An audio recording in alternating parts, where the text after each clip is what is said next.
next section in the work order is the job notes. This will display any communications between the vendor and Herbruck Enterprises regarding this specific work order or property. When you get a job note, you'll get a notification via email and text, and always go into the system to double check the note, because sometimes it'll give you a preview, but that can get cut off in transmission. To send a job note, first click on New Note, select the note type. A property note is going to carry on for every new work order we get for this address. A work order note only pertains to this specific visit, this work order number. The To section, just start typing the first name of whoever the recipient of the note's going to be.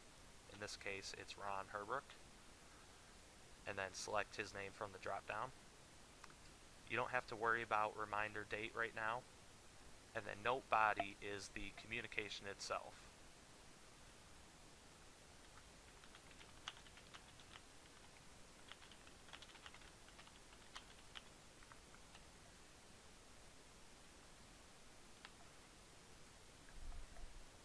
And then once you click save, it'll send that job note to Ron and notify him to go into the system and check his notes.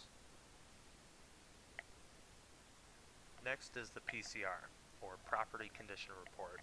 So click on PCR form here at the top. And then in order to open the PCR, click on the name of the form on the left.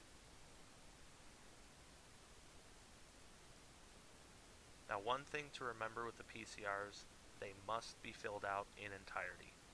If any information is left out or a question goes unanswered, it will not let you save the form, and therefore you won't be able to hit ready for office and submit your work. Next, we have bid completion info.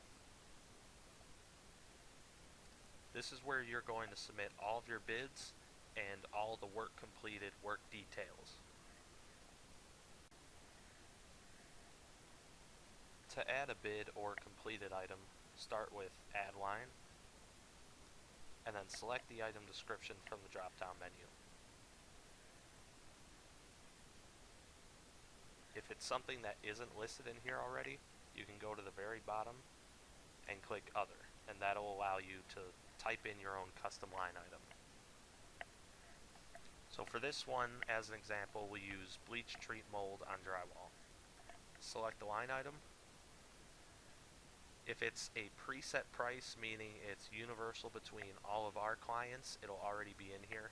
Some of the prices differ between clients, and those you'll have to refer back to the price sheet on. So for this specific client, NFN, bleach treating mold is 50 cents per square foot net to contractor. When entering the quantity, pay attention to which column you're using.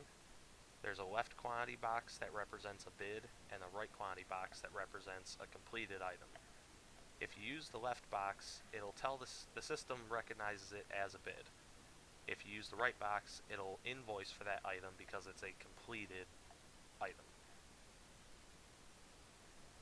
This one's going to be a bid, so quantity will put in 25 square feet. Under the comments, it'll give you the option to pre-fill the text, and this will answer all the questions the client requires in order to get this bid approved. So click on the gray area and then fill in the blanks.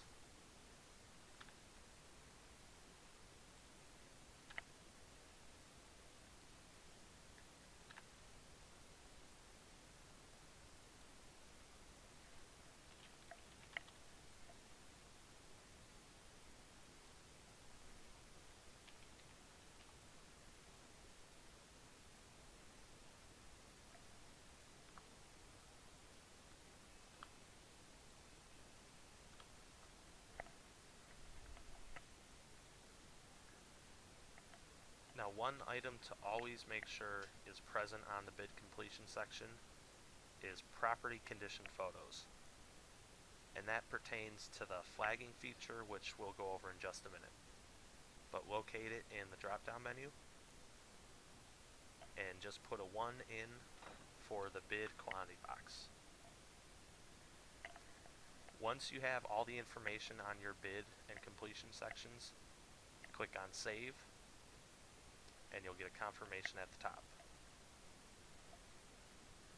To upload your photos, first open the work order and click on Photos/Documents at the top, and then Upload Photos. Now, I've found the easiest way to do this is locate the photos on your camera or cell phone, drag everything into a folder on your desktop, and then you can just drag that directly from your desktop into PPW.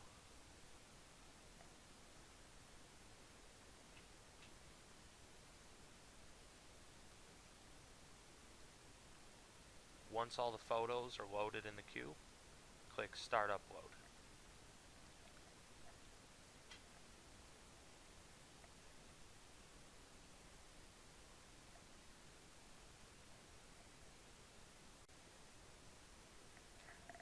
The next thing is the flagging feature, which is really just another term for labeling your photos. Once all your photos are uploaded, it'll display the total photos in the order here, and directly underneath it'll tell you how many of those photos are unflagged. In this case, they're all unflagged because they were just uploaded. So you'll notice the Flag Photos button up on the top right. Click on that. It'll display all of the bids and all of the completed items you have on the work order. This specific work order was just a conveyance check, so it's just going to be property condition photos. Click on Show/Hide, and then click on the photo to select it, and click on the corresponding button on the Flag Photos feature. If it's a completed item, it'll list before, during, after, and bid. Make sure to flag all your photos correctly because this drastically cuts down on return trips and wasted fuel. You can select multiple photos at a time by clicking on the first one and then holding down the CTRL button. And as long as you're holding CTRL, you can select as many photos out of the section as you want. Another trick is select the first photo, and as long as you're selecting either all the photos like we are in this case or a sequential line of photos, hold down the Shift button and then click on the last photo you want in that section.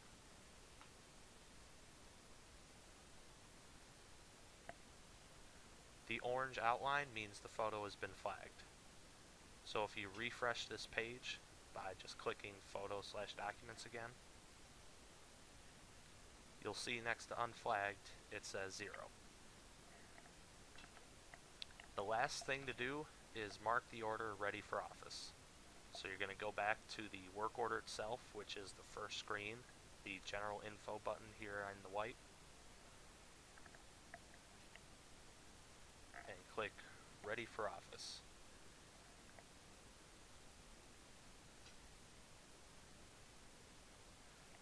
Now it's going to give you a green confirmation saying saved if everything was done correctly, meaning the PCR form was filled out entirely, the bid completion info has the information, the photos are in there, and every single photo is flagged. If something's missing, it will not let you mark the order ready for office. It'll say error in red here where it's green, and it'll tell you either all photos must be flagged or PCR must be filled out.